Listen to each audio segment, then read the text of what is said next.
ধরো real life একটা problem, সেটা হলো অ্যাভারেজ বের করা।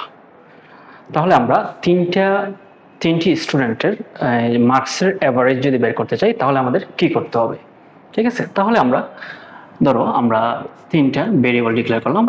প্রথম স্টুডেন্টের মার্কস ধরো M1 স্টোর করব, তারপর M2, M3। ঠিক আছে, দেন হলো আমরা প্লট টাইপ একটা, যেহেতু অ্যাভারেজ কি হতে পারে, ফ্র্যাকশনাল নাম্বার আসতে পারে, এই জন্য অ্যাভারেজ প্লট টাইপ একটা ভেরিয়েবল ডিক্লেয়ার করব। ওকে, দেন হলো M1 এর মধ্যে আমরা ভ্যালু স্টোর করলাম 10, M2 এর মধ্যে 5, M3 এর মধ্যে 6। দেন আমরা অ্যাভারেজ বের করে ফেললাম, average equal M1 plus M2 plus M3, যেহেতু তিনটি সংখ্যা, ডিভাইডেড বাই 3। ঠিক আছে, তাহলে এখন যদি তুমি 100 জন স্টুডেন্টের মার্কসের অ্যাভারেজ বের করতে চাও তাহলে তোমাকে কি করতে হবে? তোমাকে যেটা করতে হবে সেটা হলো M3, M4, M5 এভাবে 100টা ভেরিয়েবল ডিক্লেয়ার করতে হবে। ঠিক আছে, তুমি এখানেও ভ্যালুগুলো দিতে হবে, আরো M4 ইকুয়াল 60, এভাবে M100 পর্যন্ত ভ্যালুগুলো স্টোর করতে হবে ভেরিয়েবলগুলোর মধ্যে। তাহলে এইভাবে 100টা ভেরিয়েবল ডিক্লেয়ার করা এবং ভ্যালুগুলো স্টোর করা ভেরিয়েবলগুলোর মধ্যে এগুলো কি সো টাফ হবে তুমি যদি এতগুলো ভেরিয়েবল ডিক্লেয়ার করতে চাও। তাহলে এই প্রবলেমটা আসলে কিভাবে আমরা সলভ করব? তাহলে এই ধরনের প্রবলেম সলভ করার জন্য মূলত এরে আসছে। তাহলে এরেতে আসলে কি গণনা করবে? এই integer M1, M2, M3, M4, M5 ধরো আমরা তিনটি সংখ্যার কি করেছি, ভেরিয়েবল ডিক্লেয়ার করেছিলাম এরভাবে, ইন্টিজার M1, M2, M3। ঠিক আছে, এবার তিনটি সংখ্যা না দিয়ে আমরা জাস্ট একটা এর সাহায্যে ডিক্লেয়ার করতে পারি। যেমন ধরো আমরা এটাকে লিখতে পারি ইন্টিজার M, সাইজ দিলাম 3। তাহলে মূলত তিনটে ভেরিয়েবলের আর আমাদের আলাদা করে ডিক্লেয়ার করতে হবে না, কারণ M3 এর সাথে সাথে তোমাকে তিনটে ইন্ডেক্স ক্রিয়েট হয়ে গেছে, M0, M1, M2। ঠিক আছে, এখন যদি আমরা M0 তে 5, M1 এ 6, M1 এ 7, তাহলে এটা কি হবে?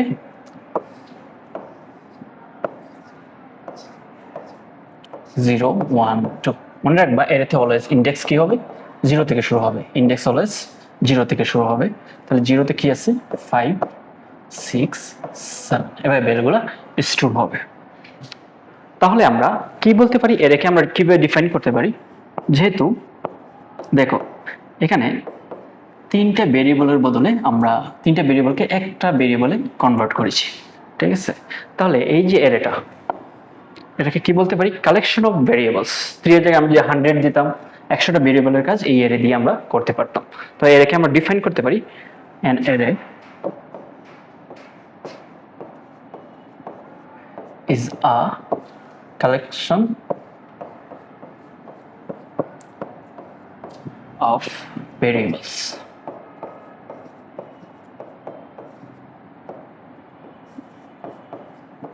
Collection of variables. ঠিক আছে, দেন দেখো এখানে কি, এই যে M নামক একটা অ্যারে ডিক্লেয়ার করলাম, এটা ডাটা টাইপ হলো ইন্টিজার, অর্থাৎ M0, M1, M2 এগুলো সবগুলো কি হবে? ইন্টিজার টাইপ ডাটা স্টোর করবে।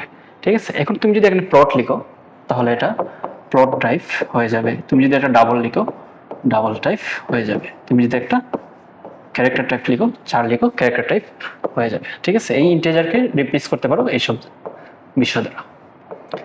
কিন্তু ইন্টিজার ডিক্লেয়ার করলে সবগুলোই কি হবে? ইন্টিজারই হবে। তাহলে আমরা বলতে পারি যে এরতে কালেকশন অফ যে ভেরিয়েবলস থাকবে এগুলো থাকবে সেম ডেটা টাইপ। ইন্টিজার হলে ইন্টিজার, প্লট হলে প্লট, ডাবল হলে ডাবল, ক্যারেক্টার হলে ক্যারেক্টার। তাহলে an array is a collection of variables, এটা এক্সটেন্ড করতে পারি ভাবে অফ সেম ডাটা টাইপ। ঠিক আছে, তাহলে আমরা অনেকগুলো ভেরিয়েবলকে রিপ্লেস করতে পারি একটা মাত্র ভেরিয়েবল দ্বারা। সেটা করার যে মেথড সেটাই হবে অ্যারে।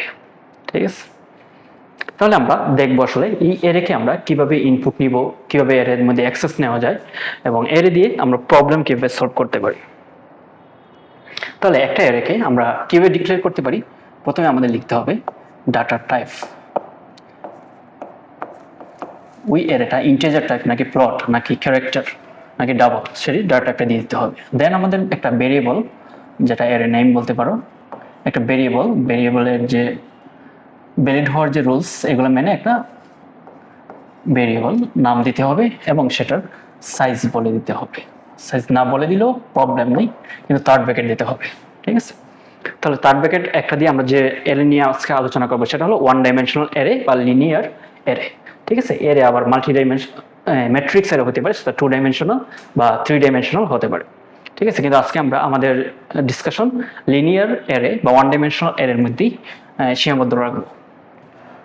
তাহলে আমরা যদি চাই যে ইন্টিজার মার্কস, ধরো আমরা মার্কসকে এম দ্বারা কী করলাম, ডিক্লেয়ার করলাম ভেরিয়েবলটা এবং সেটার সাইজ দিলাম ফর এক্সাম্পল 6। ঠিক আছে, তাহলে তুমি একভাবে করতে পারো এটা, এভাবে এখানে ডিক্লারেশন শেষ, ইনপুট নিতে পারো। যেহেতু 6 দেওয়ার সাথে সাথে 0 থেকে 5 এই 6টা ইন্ডেক্স ক্রিয়েট হয়ে গেছে, 0 থেকে 5 6টা ইন্ডেক্স।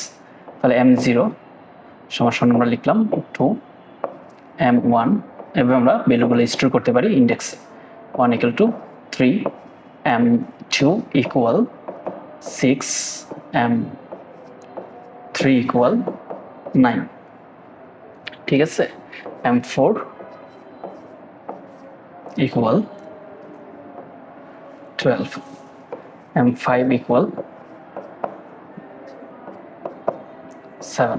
ঠিক আছে, তাহলে আমরা 0 থেকে 5 পর্যন্ত প্রত্যেকটা ইন্ডেক্সে ভ্যালু স্টোর করলাম।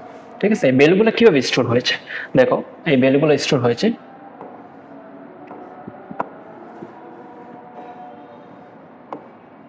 1 2 3 4 0 থেকে ইন্ডেক্সিং শুরু হবে, 0 থেকে 1 2 3 4 5। ঠিক আছে, প্রথমটাতে কি স্টোর করলাম 2 3 6 9 12 এবং 7।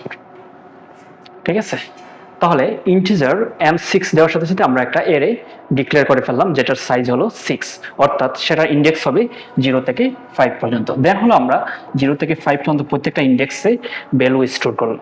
ঠিক আছে, এখন যদি তুমি এখানে একটা কোড ব্লকসের সি প্রোগ্রাম লিখে প্রিন্টএফ লিখো, প্রিন্টএফ %d, যেহেতু আমরা ইন্টিজার টাইপ অ্যারে ডিক্লেয়ার করেছি, সো %d M2 দিলা প্রিন্ট করার জন্য। তাহলে তুমি আসলে কি আউটপুট দেখবা? তুমি দেখবা যে আসলে এখানে 2 ইন্ডেক্সে আসলে কি ডাটা স্টোর করা হয়েছে, কি ভ্যালু স্টোর করা হয়েছে, 6 স্টোর করা হয়েছে। তাহলে এটা আউটপুট হিসেবে তুমি দেখবা 6। ঠিক আছে, তুমি যদি চাও যে আসলে এইভাবে তুমি ডাটাগুলা, এই যে ভ্যালুগুলা ইন্ডেক্সের মধ্যে স্টোর না করে একসাথে এখানে ডিক্লেয়ার করতে চাও, তাহলে সেটাও পসিবল। আমরা দেখছি সেটা কিভাবে করে। তুমি যদি চাও যে এখানে দিয়ে দিতে ভ্যালুগুলো, তাহলে এটাও পসিবল। ঠিক আছে, এটা বাদ দিয়ে দাও, তাহলে এই অংশটা না লিখে এই অংশকে রিপ্লেস করবা এখানে। এখানে তুমি যদি কার্লি ব্র্যাকেট দিয়ে 2, 3, 6, 9, 12, 7। ঠিক আছে, তুমি যে একসাথে ইনিশিয়ালাইজেশন করে ফেলতে চাও এখানে, তাহলে এটাও কি হবে, কারেক্ট হবে। বুঝতে পেরেছো? তাহলে এরকে আমরা এখানেও আমরা করতে পারি, প্রথমে ডাটা টাইপ দিয়ে, দেন হলো এর একটা নাম দিয়ে, সাইজ দিয়ে, ইকুয়াল দিয়ে এখানে ইনিশিয়ালাইজ করতে পারি। কেউ যদি চাও যে তুমি সাইজ ডিক্লেয়ার করবে না, এখানে সাইজ লিখবে না, জাস্ট থার্ড ব্র্যাকেট রাখবা, তাহলে সেটাও কারেক্ট হবে। ওকে, তাহলে এইভাবে আমরা ভ্যালু স্টোর করতে পারি। এখন আমরা যদি চাই যে আসলে এই 6টা সংখ্যা যোগ করতে, তাহলে কিভাবে যোগ করব? ধরো আমরা ইন্টিজার টাইপ একটা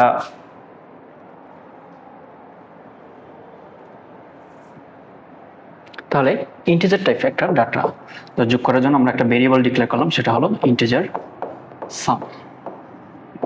ঠিক আছে, তাহলে সাম ইকুয়াল টু আমরা কি লিখতে হবে? সাম ইকুয়াল টু, দেখো 6টা সংখ্যার যে ইন্ডেক্সিং করেছিলাম আমরা, সেভাবে লিখতে হবে M0 প্লাস M1 প্লাস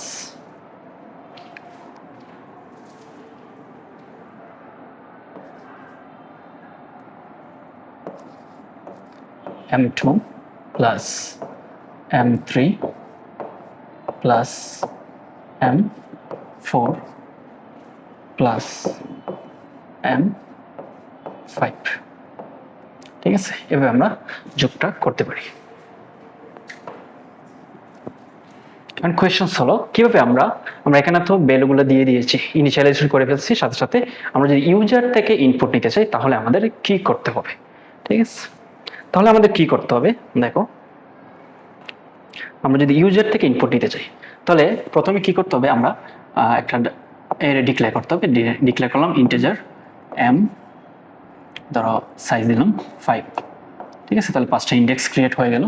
আমরা ইউজার থেকে নিতে চাচ্ছি, তাহলে ইউজার থেকে ইনপুট নিতে হলে তোমাকে নিতে হবে স্ক্যানএফ দিয়ে। ঠিক আছে, তুমি চাইলে ইউজার থেকে 5টার জন্য স্ক্যানএফ %d